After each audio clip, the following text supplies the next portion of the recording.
തൃപ്പൂണിത്തുറ വൃശ്ചികോത്സവവുമായി ബന്ധപ്പെട്ടുണ്ടായ ഹൈക്കോടതി നടപടിക്കെതിരെ പ്രതിഷേധം കനക്കുന്നു. കോടതിയലക്ഷ്യ നടപടി ദൗർഭാഗ്യകരമെന്ന് ഹിന്ദു ഐക്യവേദി ഹൈന്ദവ കൂട്ടായ്മയെ തകർക്കാൻ ശ്രമം നടക്കുന്നുവെന്ന് VHP സംസ്ഥാന അധ്യക്ഷൻ വിജി തമ്പിയും പ്രതികരിച്ചു. തൃപ്പൂണിത്തുറ പൂർണ്ണത്രയേശു ക്ഷേത്രത്തിലെ വൃശ്ചികോത്സവത്തിൽ ആന എഴുന്നള്ളത്തിൽ നിയന്ത്രണം ഏർപ്പെടുത്തിയ കോടതി വിധി വിശ്വാസങ്ങൾക്ക് നേരെയുണ്ടായ കടന്നുകയറ്റമാണ്. പതിറ്റാണ്ടുകളായി നടന്നുവരുന്ന ആചാരമാണ് ആന എഴുന്നള്ളത്ത്. ആചാരങ്ങൾക്ക് കടിഞ്ഞാണിടുകയാണ് കോടതി. സമൂഹത്തിന്റെ മനസ്സ് വായിക്കാതെയാണ് കോടതി ഇത്തരം ഉത്തരവിറക്കുന്നത്. കോടതി നടപടിയെ ഹിന്ദു ഐക്യവേദി ശക്തമായി എതിർക്കുന്നുവെന്ന് ഹിന്ദു ഐക്യവേദി സംസ്ഥാന അധ്യക്ഷൻ RV ബാബു പറഞ്ഞു. ഇക്കാര്യത്തിലൊക്കെ കോടതി സമൂഹത്തിന്റെ മനസ്സ് വായിക്കാതെയാണ് ഉത്തരവുകൾ പുറപ്പെടുവിക്കുന്നത് എന്ന് വേണം മനസ്സിലാക്കാൻ. സമൂഹത്തിൽ എത്രയോ പതിറ്റാണ്ടുകളായി നിലനിൽക്കുന്ന ആചാരങ്ങൾ, അനുഷ്ഠാനങ്ങൾ, വിശ്വാസങ്ങൾ ഇതെല്ലാം കേവലം ചില നിയമങ്ങളുടെ ബലത്തിൽ നിരോധിക്കുക എന്ന് പറയുന്നത് അങ്ങേറ്റം തെറ്റായിട്ടുള്ളൊരു നടപടിയാണ്. ഹൈന്ദവാചാരങ്ങളെ തകർക്കാൻ സംസ്ഥാന സർക്കാർ ശ്രമിക്കുന്നു. മൃഗസ്നേഹികൾക്ക് ആനയോട് മാത്രമുള്ള സ്നേഹം കാപട്യം നിറഞ്ഞതാണ്. ഹൈന്ദവ കൂട്ടായ്മയെ തകർക്കാൻ ശ്രമം നടക്കുന്നുവെന്ന് വിശ്വ ഹിന്ദു പരിഷത്ത് സംസ്ഥാന പ്രസിഡന്റ് വിജി തമ്പി പ്രതികരിച്ചു. അതുപോലെ ആനയുടെ കാര്യത്തിൽ ഞാൻ ചോദിക്കട്ടെ, മൃഗസ്നേഹികൾ എന്ന് പറഞ്ഞ് ചില ആൾക്കാർ ഇതിലൊരു ഒരു കപടത ഇതിന്റെ പിന്നിലുണ്ടോ എന്നൊരു വലിയ സംശയമുണ്ട്. കാര്യം ഈ സ്നേഹികൾക്ക് ആനകളോട് മാത്രമേ ഉള്ളൂ സ്നേഹം. മറ്റ് മൃഗങ്ങളെ വളരെ നിഷ്ഠൂരമായ രീതിയിൽ കശാപ്പ് കൂടെ കെട്ടിത്തൂക്കിയിട്ടിരിക്കുന്ന കാണുന്നില്ലേ മറ്റ് മൃഗങ്ങളെ? ആ മൃഗങ്ങളോടും സ്നേഹമില്ലേ? ആനയോട് മാത്രമേ സ്നേഹമുള്ളൂ. നിയന്ത്രണങ്ങൾക്ക് പിന്നിൽ ആസൂത്രിത നീക്കമാണ്. ഇതിനെതിരെ ഹിന്ദു ഐക്യവേദി എല്ലാ ജില്ലകളിലും പ്രതിഷേധ കൂട്ടായ്മകൾ സംഘടിപ്പിക്കുമെന്ന് ഹിന്ദു ഐക്യവേദി വർക്കിംഗ് പ്രസിഡന്റ് വത്സൻ തില്ലങ്കേരി വ്യക്തമാക്കി. ക്ഷേത്രോത്സവങ്ങൾ എന്ന് പറയുന്നത് നാടിന്റെ പൊതുവായ ഉത്സവമാണ്. ആ നാടിന്റെ ഒരു ദേശീയോത്സവമായിട്ടാണ് അവരത് ആഘോഷിക്കുന്നത്.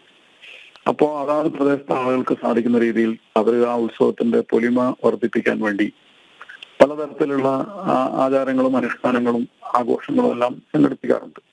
പക്ഷെ ദൗർഭാഗ്യവശാൽ കുറച്ചു കാലമായി നമ്മുടെ നാട്ടിലെ ചില അരാജകവാദികൾ, ചില NGOകൾ ഇത്തരം നമ്മുടെ ഭാരതീയ സംസ്കാരത്തോട്, നമ്മുടെ പൈതൃകത്തോട്, പാരമ്പര്യത്തോട്, വിശ്വാസ പ്രമാണങ്ങളോട്, ആത്മീയതയോടെല്ലാം നിരങ്കുശമായ എതിർപ്പ് പ്രകടിപ്പിക്കുന്ന ചില ആളുകൾ അവരിതിനെ അതിശക്തമായി എതിർക്കും. ഏകപക്ഷീയമായിട്ടാണ് അത്തരം എതിർപ്പുകൾ ഉണ്ടാകുന്നത്. അതിനെ എതിർക്കുകയാണ്.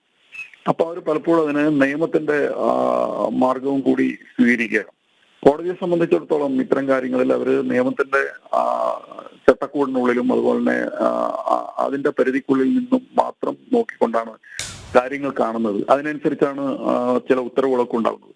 അത്തരം ഉത്തരവുകൾ ഉത്സവാഘോഷങ്ങളെയും അതുപോലെ തന്നെ പൂരങ്ങളെയും വേലകളെയും എല്ലാം വളരെ തെറ്റായ രീതിയിൽ അത്തരം ആഘോഷങ്ങൾ വളരെ പ്രതിഷേധത്തിനിടയാക്കുന്ന രീതിയിൽ പരിമിതപ്പെടുത്തുന്ന ഒരു സാഹചര്യം ഇപ്പോൾ നിലവിലുണ്ട്. പുരോഗമനവും നവോത്ഥാനവും പറഞ്ഞ് മുതലെടുപ്പ് നടക്കുകയാണെന്ന് ഹിന്ദു ഐക്യവേദി രക്ഷാധികാരി KP ശശികല ടീച്ചർ അഭിപ്രായപ്പെട്ടു.